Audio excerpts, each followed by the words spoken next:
مولانا ابوالکلام آزاد کا اصل نام کیا ہے؟ تو آپ کا جواب ہوگا محی الدین آپ کا اصل نام ہے۔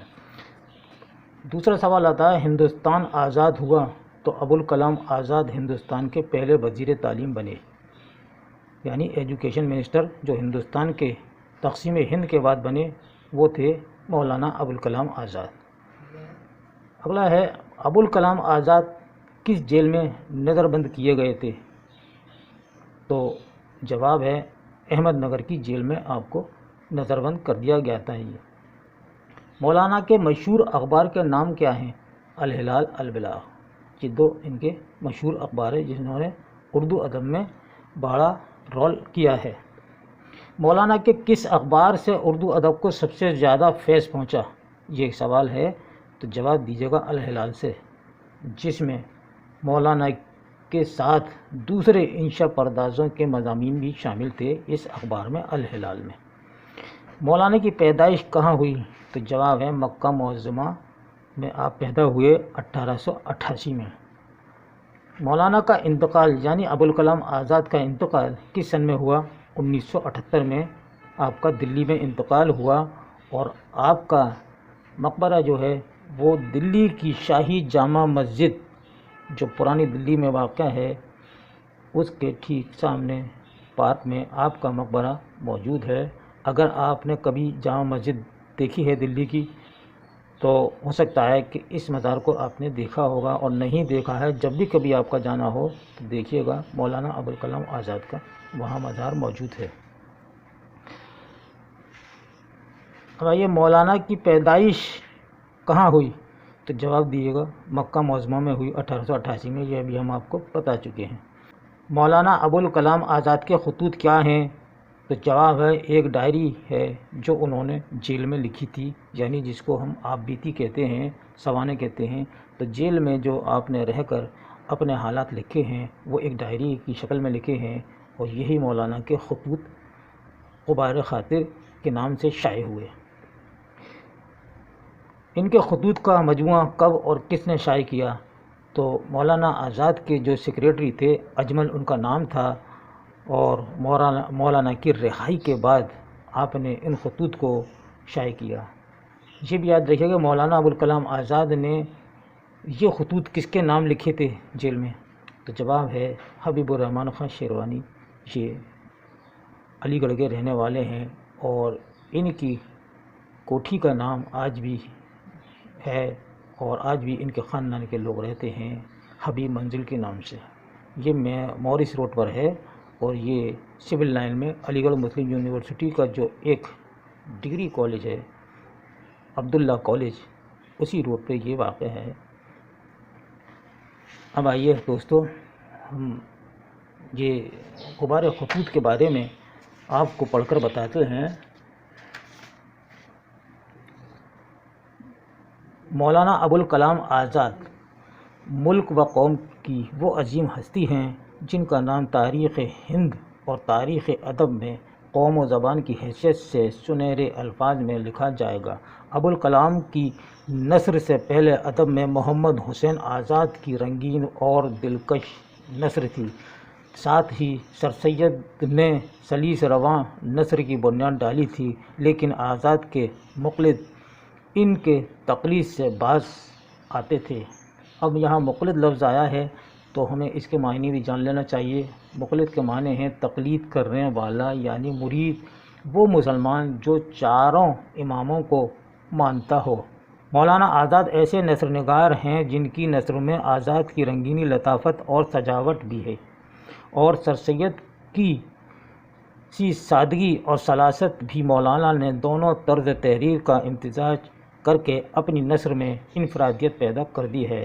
اس انفرادیت اور نثر کی شاعرانہ خوبیوں کے تمام مشاہیر اردو قائل ہیں۔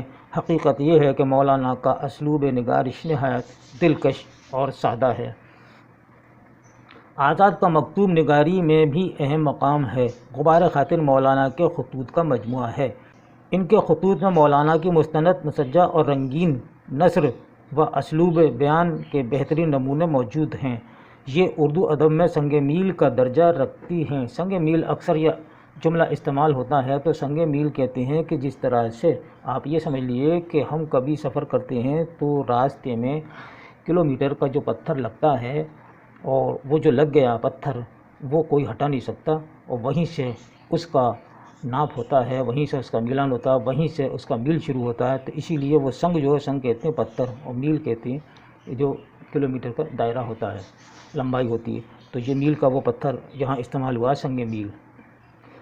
قلعہ احمد نگر کی اسیری کے دوران مولانا حبیب الرحمن خان شیروانی کے نام ابوالکلام آزاد نے یہ خطوط لکھے۔ بات آ گئی، ابھی ہم نے آپ کو یہ سوال بتایا تھا کہ حبیب الرحمن خان شیروانی کے نام یہ خطوط لکھے تھے۔ اسیری کہتے ہیں قیدی، جب آپ قید تھے جیل میں تو احمد نگر کی جیل میں اسیری کے دوران، یعنی قید خانے میں جب آپ تھے تو اس دوران میں آپ نے یہ خطوط لکھے حبیب الرحمن خان شیروانی کے نام۔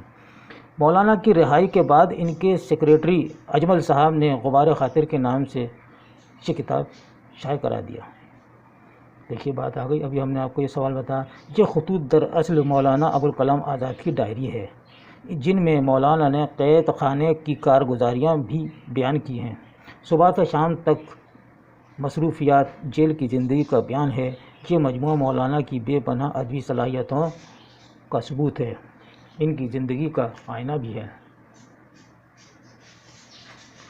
مولانا ایک اچھے صحافی تھے، جرنلزم تھے۔ ملک کے سیاسی، اخلاقی، اقتصادی اور دیگر بہت سے مسائل کو دور کرنے کے لیے انہوں نے الہلال، البراق اخبار نکالے۔ الہلال سے اردو ادب کو بہت فیض پہنچا، جس میں مولانا کے ساتھ 11 لاتعداد انشا پرداز اور مقالہ نگار ان کی تقلید اور ترغیب میں لکھنے لگے۔ ابھی ہم نے یہ سوال آپ کو بتایا، یاد آ گیا ہوگا آپ کو کہ اس میں بہت سے انشا پردازوں نے بھی اپنے مضامین لکھے۔ مولانا آزاد کا نام محی الدین احمد تھا۔ 1888 میں مکہ معظمہ میں پیدا ہوئے۔ والد دلی اور والدہ مدینہ شریف کی رہنے والی تھیں۔ بچپن لڑکپن مکہ معظمہ میں گزرا، وہیں درس و حدیث، فقہ و قرآن کا مطالعہ آپ نے کیا۔ ہندوستان کے آپ محبوب لیڈر تھے، یعنی سب کے چہیتے لیڈر تھے ہندوستان کے مولانا ابوالکلام آزاد۔ ہندوستانی سیاست میں بھرپور حصہ لیا، کئی بار جیل گئے قوم و ادب کی خدمت کے لیے۔ مولانا ایک زندہ دل انسان تھے۔ رجائیت ان کا مسلک تھا، قنوتیت کو کفر سمجھتے تھے۔ ان کا کہنا تھا کہ ساری کائنات سب کے لیے نعمت ہے، دنیا کی کوئی شے بدنما نہیں، بدصورت اور بد شکل چیزوں میں خدا کی بہتری کا راز پنہا ہے۔ آندھی، طوفان، اولا آمد، سخت بارش جو کہ تباہی اور بربادی کے سامان ہیں، ان کا وجود بھی کسی نہ کسی مصلحت کے تحت ہے۔ سورج، چاند اور تاروں کی روشنی سب کے لیے ہے، خدا کی قدرت سب کے لیے یکساں ہے، اس نے کسی انسان میں امتیاز نہیں رکھا ہے۔ غبار خاطر مولانا کی شخصیت کا آئینہ ہے۔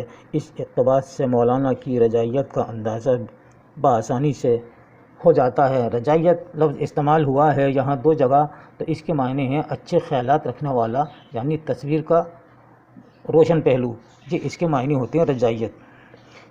آگے ہے، قید خانے کی 4 دیواریوں کے اندر بھی سورج ہر روز چمکتا ہے، جس طرح باہر چمکتا ہے، تو قید خانے کی جو 4 دیواری ہے وہاں جیل کے اندر بھی سورج چمکتا ہے۔ چاندنی راتوں نے بھی قیدی اور غیر قیدی میں امتیاز نہیں رکھا۔ دیکھیے، جب چاند کی روشنی ہوتی ہے اس میں بھی قیدی اور غیر قیدی کا امتیاز نہیں رکھا۔ یہ تو انسان ہے جو ایک دوسرے کے اندر نفرت پیدا کرتے ہیں۔ بات یہاں اس مطلب کو ظاہر کرتی ہے کہ سورج بھی نکلتا ہے، چاند بھی نکلتا ہے، اور اللہ تعالیٰ سب کے لیے یکساں ہے اور سب کو ایک نظر سے دیکھتا ہے۔ یہ تو ہم لوگوں نے یہاں اس کو بنا لیا ہے۔ اندھیری راتوں میں جب آسمان کی قندیلیں روشن ہو جاتی ہیں تو وہ صرف قید خانے سے باہر نہیں چمکتی۔ صبح جب روشنی بکھرتی ہوئی آئے گی اور شام جب شفق کی چادریں پھیلانے لگے گی تو صرف عشرت سراؤں کے دریچوں سے ہی ان کا نظارہ نہیں کیا جائے گا، قید خانے کی روزنوں سے لگی نگاہیں بھی انہیں دیکھ لیا کریں گی۔